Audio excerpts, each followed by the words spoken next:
कि आज फिर हम और आप लोग बैठ करके बातचीत कर रहे हैं। पिछली बार जब मैं सैफई में था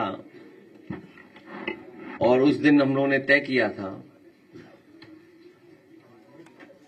कि 22 नवंबर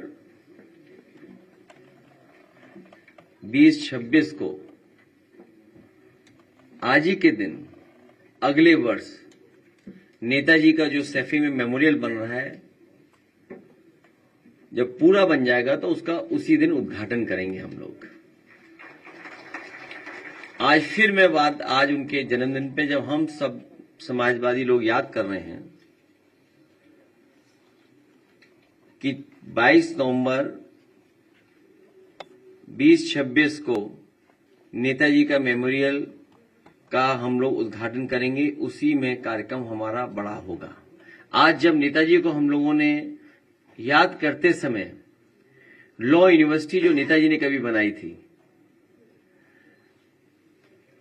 यूपी में इतनी प्रतिष्ठित लॉ को लेकर के यूनिवर्सिटी नहीं थी, जो राम मनोहर लोहिया लॉ यूनिवर्सिटी बनी है वो नेताजी की ही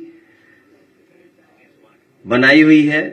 आज उनके बच्चों को मैंने सम्मान किया, जो बच्चे टॉपर्स थे, जिन्हें गोल्ड मेडल मिला था या कोई और मेडल मिला था, उन बच्चों को भी आज के दिन सम्मान दिया, क्योंकि वो लॉ यूनिवर्सिटी नेताजी की बनवाई थी, वो टॉपर थे। उन्हें आईपैड देकर के हम लोगों ने सम्मान देने का काम किया। जब हम आप बात कर रहे हैं उससे पहले बच्चे मिलकर के उनका सम्मान करके हमने उन्हें जाने दिया। आज जब हम लोग बैठे हैं तो सबसे महत्वपूर्ण जो जानकारी हम लोगों को मिल रही है, जब बातचीत कर रहे हैं कार्यकर्ताओं से, नेताओं से, और जो जानकारी दे रहे हैं, समय समय पे पार्टी कार्यालय को भी सूचित किया जा रहा है। अभी सुबह जब एक हमारे विधायक ने फोन किया, उन्होंने कहा कि जो बीएलओ हैं, जितना उन्हें सहयोग करना चाहिए वो सहयोग नहीं कर रहे हैं।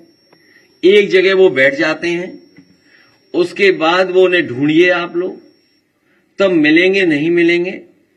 लेकिन सच्चाई ये है, जब बिहार का चुनाव देख लिया, बिहार के बाद जो अखबारों में लिखा गया, सोशल मीडिया पे जो आया, या अन्य माध्यमों से जो जानकारी मिली है, वो जानकारी ये मिली है कि उत्तर प्रदेश और वेस्ट बंगाल में बड़ी तैयारी है भारतीय जनता पार्टी की, और चुनाव आयोग से मिलकर के है। क्योंकि चुनाव आयोग की तरफ हम देखते हैं तो हमें उम्मीद है, करते हैं कि वो निष्पक्ष होगी, वो संस्था निष्पक्ष होगी, वो हमारी किसी भी शिकायत का निराकरण करेगी।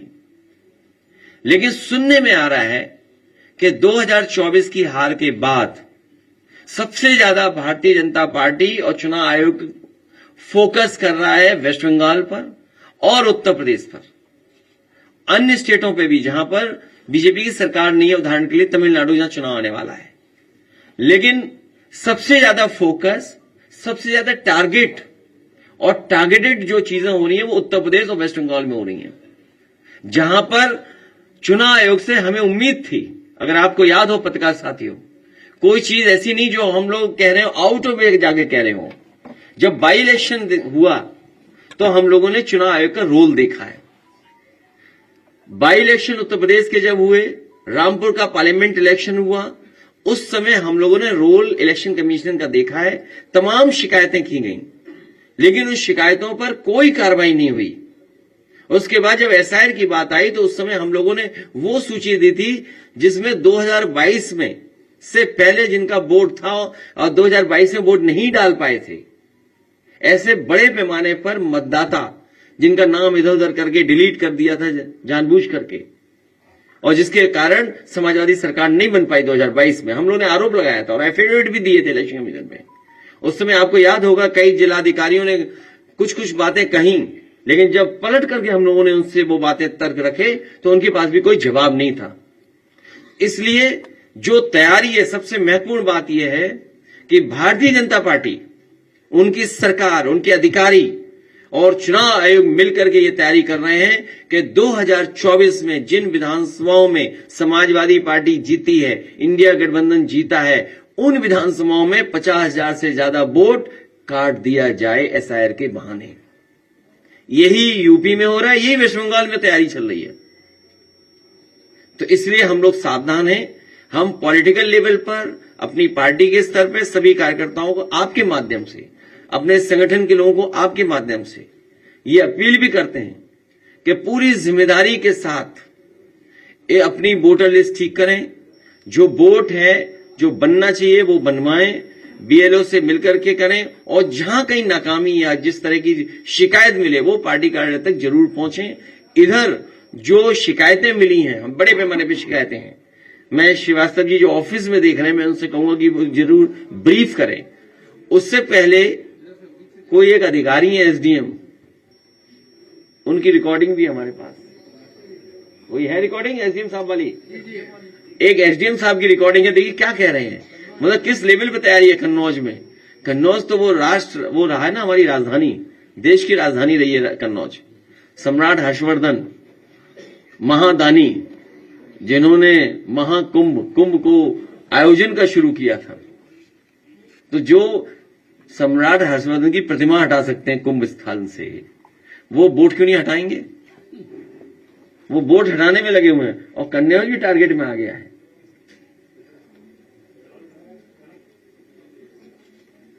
और मैं पहले भी बता चुका हूं कि पोस्टिंग ट्रांसफर पार्टी। हाँ चलाइए इस मैडम, एक ये शिकायत आ रही है कुछ बूथों पे, जो एफआईआर फॉर्म है जिनका 2003 में नाम है, उनको भी सी कैटेगरी में फीड कर रहे हैं, अपलोड कर रहे हैं बीएलओ।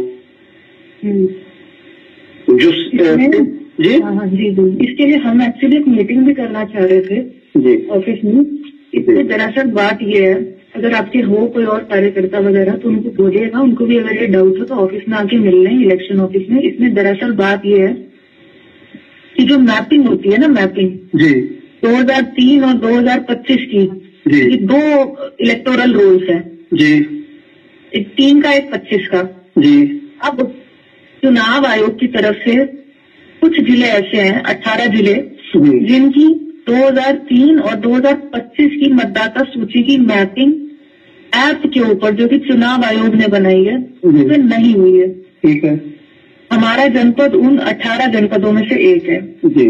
तो अब जैसे ही जो हम वो गणना प्रपत्र को फीड करते हैं ऐप के ऊपर जी, तो अब गणना प्रपत्र में तो 2003 का डाटा दिया हुआ है, तो हम उसको ए या बी कैटेगरी में डालेंगे जी। तो जैसे हम उसमें डालते हैं, वो बोलता है नो डाटा फाउंड। अच्छा, नो डाटा फाउंड डालता है तो उसका मतलब ये कि हम उसको भर ही नहीं सकते ए और बी में जी। तो अब गणना प्रपत्र हमें डिजिटाइज भी सारे करने हैं, क्योंकि चुनाव आयोग का आदेश है कि आपको 4 दिसंबर तक 100% डिजिटाइजेशन करना है जी जी। तो इसका मतलब ये है कि हमें उसको किसी न किसी कैटेगरी में तो भरना पड़ेगा। तो हमने ये उससे चुनाव आयोग से पूछा कि इसको हम सी कैटेगरी में भर के एक रजिस्टर में एंट्री कर लेते हैं जी, और उस रजिस्टर में एंट्री करके हमारे पास ये रिकॉर्ड दर्ज हो जाएगा कि ये वो वाले मतदाता हैं जिनका नाम 2003 में है, पर इनकी मैपिंग नहीं होने के कारण इनको सी कैटेगरी में दर्ज किया गया है, ताकि हमारे पास एक मैनुअल रिकॉर्ड रहेगा इस चीज का। तो अगर भविष्य में हम इसका नोटिस भी काटेंगे तो उसका नोटिस काटने की जरूरत नहीं पड़ेगी। हाँ, यही कंफ्यूजन था कि जब ड्राफ्ट रोल आ जाएगा उसके बाद जब आप नोटिस देंगे तो फिर इनको भी नोटिस जाएगा अगर सीट कैटेगरी। हाँ, तो इसलिए हम उनकी एंट्री रजिस्टर के अंदर कर रहे हैं। रजिस्टर के अंदर एंट्री करने का मतलब है कि हम उसको उसके अंदर फीड करके रखेंगे, तो फिर उनकी नोटिस नहीं जाएगी। हाँ, नोटिस नहीं जाएगी, उनकी नोटिस नहीं जाएगी, क्योंकि हमने उसको रजिस्टर में एंट्री कर ली ना उनकी। तो ये एक ऐसा कुछ आप आल पार्टी मीटिंग बुला के जिले पे या कुछ ऐसा एक बार बता दें तो थोड़ा कंफ्यूजन दूर हो जाए। हमने तहसील में तो बोला था अपनी एक मीटिंग बुलाई ली जाए जी, इतना कर लीजिए, कराते हैं इस चीज को। और जी जी, ठीक है मैडम। ठीक है। तो एक तो इलेक्शन कमीशन पॉलिटिकल पार्टीज को एसओपी जारी कर दे कि कैसे क्या करना है। हालांकि नियम बनाए हैं, फॉर्म है, लेकिन फिर भी एक एसओपी जारी करें। और दूसरा, बीजेपी को पता है कि कब शादियां ज्यादा होती हैं, उसी समय ऐसा करा रहे हैं। इस समय वो है, सब बारातें शादियों में हैं। बताइए कितनी बारातें शादियां हैं, कार्ड हम देंगे, इतने कार्ड आते हैं हमें। और इसी समय जानबूझ के किया जिससे कि यूपी में वोट कट जाए। तो हमारी मांग ये है कि एसओपी के साथ साथ एसआईआर के लिए समय बढ़ाया जाए कि यूपी सबसे बड़ी स्टेट है, सबसे इंपॉर्टेंट स्टेट है, पॉलिटिकल इंपॉर्टेंट स्टेट है, और यही स्टेट है जो प्रधानमंत्री बनाता है, यही स्टेट है जहां प्रधानमंत्री जी हैं और अधिकारी किसी और के कंट्रोल में हैं। तो समझ लीजिए अधिकारी क्या करेंगे हमें। इसलिए हमारी मांग है कि एसआईआर का समय उत्तर प्रदेश में और बढ़ाया जाए। अभी चुनाव को समय है, बहुत दूर है चुनाव अभी, हालांकि दिन ज्यादा नहीं है। चैट जीपीटी पे पूछें तो दिन कितने हैं, कोई पूछ के बताया हमें, कोई पूछ के बता दो। 415 दिन, 414 हो गए या एक दिन चला गया। तो आप सोचिए सितंबर में प्रचार शुरू होगा तो दिन कितने बचे हैं। इसलिए हम चाहते हैं समय बढ़ाया जाए जिससे कि यहां की वोटर लिस्ट ठीक बनाई जा सके।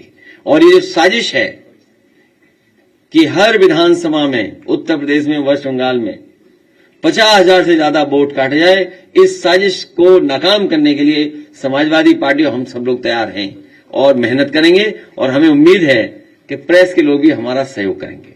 लोकतंत्र को बचाने के लिए, संविधान को बचाने के लिए, देश को और मजबूत बने इसका लोकतंत्र, उसके लिए आप भी हमारा सहयोग करें। श्रीवास्तव जी कुछ ब्रीफ करना चाहें? बहुत शॉर्ट में ब्रीफ करना है, बहुत शॉर्ट में।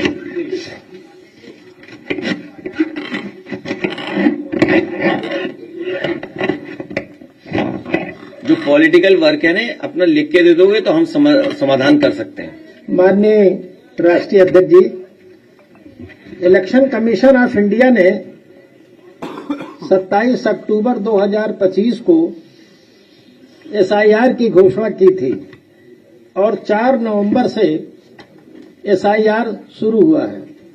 इस बीच में मतदाताओं की संख्या 15,44,30,092 थी। इलेक्शन कमीशन ऑफ इंडिया ने 2 दिन पहले एक आंकड़ा जारी किया है और इलेक्शन कमीशन ऑफ इंडिया ने अपने आंकड़े में कहा है कि मतदाताओं की ये जो संख्या है, इस पर 99.4% से भी आगे जाकर के गणना प्रपत्र बांट दिए गए हैं। और उन्होंने जो संख्या बताई है वो 15,36,29,570 लोगों को कहते हैं कि गणना प्रपत्र मिल गया है। इनसे पूछ लो मिला सबको, प्रेस ही बता दे। ग्राउंड लेवल पर तो आप 99.48% के बाहर वाले हो। ग्राउंड लेवल पर अगर हम इसको ठीक से और सरल समझना चाहें और सरल ढंग से, तो हर विधानसभा में सैकड़ों लोग ऐसे मिल जाएंगे जो कहेंगे कि हमें गणना प्रपत्र नहीं मिला है। विधानसभा के स्तर पर, जनपद स्तर पर हजारों लोग ऐसे मिलेंगे जो कहेंगे कि गणना प्रपत्र हमको नहीं मिला है। और उत्तर प्रदेश स्तर पर कई लाख मतदाता ऐसे मिलेंगे जो कहेंगे कि आज तक हमें गणना प्रपत्र नहीं मिला। ऐसी संख्या कई लाखों में है। इसलिए है कि जो बीएलओ हैं वो पिछड़े, अति पिछड़े मुस्लिम आबादी में नहीं जा रहे हैं और दलितों की आबादी में भी नहीं जा रहे। और ये लोग न तो मुस्लिम इलाके में जा रहे हैं, न पिछड़े इलाके में जा रहे हैं, न अति पिछड़े में जा रहे हैं, न दलितों में जा रहे हैं। ये बीएलओ रूलिंग पार्टी के जो वर्कर, रूलिंग पार्टी के जो नेता हैं, जो कोटेदार हैं, जो नगर निगम के पार्षद हैं, जो पंचायत के सदस्य हैं और जो प्रधान हैं, उनके यहां बीएलओ बैठ जाते हैं और फोन करके कहते हैं कि आओ और अपना फॉर्म ले लो। इलेक्शन कमीशन ऑफ इंडिया के स्पष्ट डायरेक्शन है कि बीएलओ घर घर जाएगा और 2 गणना प्रपत्र देगा, उसकी रिसीविंग लेगा, जब भर जाएगा तो उसको वापस लेगा। ये इलेक्शन कमीशन ऑफ इंडिया के डायरेक्शन है। लेकिन जब कोई मतदाता फोन करता है बीएलओ को कि आइए हमको फॉर्म दीजिए, तो बहुत से बीएलओ कह रहे हैं कि मैं आ नहीं सकता व्हाट्सएप से आपको भेज सकता हूं। यह स्थिति ग्राउंड लेवल पर चल रही है। और इसके साथ साथ देखिए, एक चीज ये जानना है कि बिहार में जब एसआईआर शुरू हुआ था तो वहां मतदाताओं की संख्या 7,89,00,000 थी। और जब ड्राफ्ट रोल प्रकाशित हुआ तो उसमें 65 लाख लोगों के नाम ड्राफ्ट रोल में बिहार में कटे। और जिन 65 लाख लोगों के नाम कटे उनके नाम दोबारा जुड़ नहीं पाए। और जब मतदान हुआ तो ऐसे 65 लाख लोग वहां वोट नहीं डाल पाए। तो बिहार की संख्या 7,89,00,000 और हमारे यहां की संख्या 15,44,00,000 लगभग दूनी है। अगर हम इसकी बिहार से तुलना करेंगे तो हमारे यहां उत्तर प्रदेश में 1.5 से 2 करोड़ मतदाताओं का नाम कट सकता है। और बिहार में जो नाम काटे गए 80% नाम आरजेडी के काटे गए और जो 20% थे उसमें सीपीआईएमएल और जन स्वराज पार्टी वगैरह वगैरह के नाम काटे गए। और ये जो नाम काटे गए उसमें एक भी आदमी वोट नहीं डाल पाया। कुछ गंभीर शिकायतें हैं, हम आपके बीच में रखना चाहते हैं। 76 अलीगढ़ विधानसभा में 2003 की मतदाता सूची नहीं है। माननीय राष्ट्रीय अध्यक्ष जी के निर्देश पर इसकी लिखित शिकायत इलेक्शन कमीशन ऑफ इंडिया से की गई और आज 19-20 दिन बीत गए और आज तक 2003 की मतदाता सूची वहां पर उपलब्ध नहीं है। इसी तरह से भोगांव विधानसभा में बूथ नंबर 222 में 400 मतदाता लापता है। इसी तरह से फर्रुखाबाद सहित लगभग 3 दर्जन जनपदों में या तो पूरी की पूरी मतदाता सूची 2003 की नहीं है और अगर किसी बूथ पर है तो उस बूथ के सैकड़ों मतदाताओं का नाम ही लापता है। इस तरह की लापरवाही हो रही है। लखनऊ पूर्वी का बूथ नंबर 103, बूथ नंबर 131 पर, ये दोनों पर एक ही मतदाता दोनों बूथों पर दिखाई दे रहे हैं। इससे